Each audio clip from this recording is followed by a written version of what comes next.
Hello बच्चों, आइए प्रश्न को देखते हैं। तो प्रश्न में दिया है जटिल यौगिक CrNH3 6Br3 में अयुग्मित इलेक्ट्रॉनों की संख्या है। Cr का परमाणु क्रमांक दे रखा है 24, यहाँ 4 विकल्प दे रखा है। A हमें दे रखा है 4, B दे रखा है 1, C दे रखा है 2 और D दे रखा है 3। आइए मुख्य अवधारणा की चर्चा करते हैं। मुख्य अवधारणा, तो प्रश्न में हमें क्या दे रखा है? प्रश्न में हमें दे रखा है CrNH3 6 और ये Br3।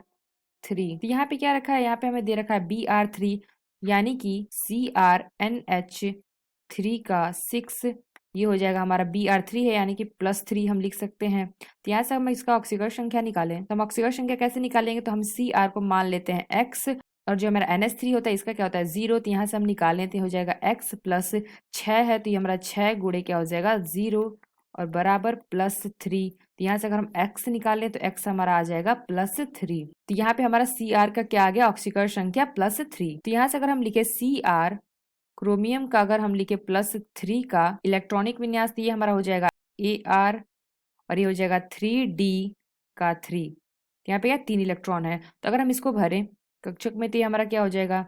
ये हमारा हो गया 3D कक्षक, 1 2 3 4। तो ये हमारा क्या है 3D। तो इसमें क्या दे रखा है? 3 इलेक्ट्रॉन दे रखे हैं। तो ये हमारा हो जाएगा 1 इलेक्ट्रॉन, 2 इलेक्ट्रॉन, 3 इलेक्ट्रॉन। तो यहाँ पे हमारा 2 खाली है और यहाँ पे अयुग्मित इलेक्ट्रॉनों की संख्या कितनी आ गई? 3 आ गई। तो ये हमारा हो जाएगा अयुग्मित अयुग्मित इलेक्ट्रॉनों की संख्या कितनी हो जाएगी? 3। तो यहाँ पे अयुग्मित इलेक्ट्रॉन होने की वजह से क्या हो जाएगा? हमारा हो जाएगा अनुचुंबकीय। अनुचुंबकीय। तो यहाँ से अगर हम देखेंगे ये कौन सा ज्यामिति दर्शाता है, तो अगर हम यहाँ से लिखें तो यहाँ पे हमारा क्या था? ये हमारा 3D था, 1 2 3 4। तो यहाँ पे इलेक्ट्रॉन हमने भरा था 1 2 3 और यहाँ पे हमें 2 खाली थे। तो ये हमारा आ जाएगा, ये हमारा आ जाएगा 4s और ये हमारा आ जाएगा 4p और ये हमारा है 3D। तो यहाँ से हमारा क्या आ जाएगा? ये हमारा 2 खाली है यहाँ पे और 1 यहाँ और 3 यहाँ। तो ये हमारा क्या आ जाएगा? D2s।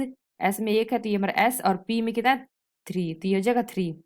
तो ये हमारा क्या हो जाएगा? ये हमारा हो जाएगा अष्टफलकीय फलकीय। तो प्रश्न में हमसे क्या पूछा गया था? प्रश्न में हमें पूछा गया था अयुग्मित इलेक्ट्रॉनों की संख्या है। तो यहाँ पे हमने देखा अयुग्मित इलेक्ट्रॉनों की संख्या कितनी आई है? 3 आई है। तो जो हमारा 3 है वह विकल्प हमारा सही होगा, यानी कि ऑप्शन डी विकल्प हमारा सही होगा। आशा करते हैं आपको समझ में आया होगा। धन्यवाद।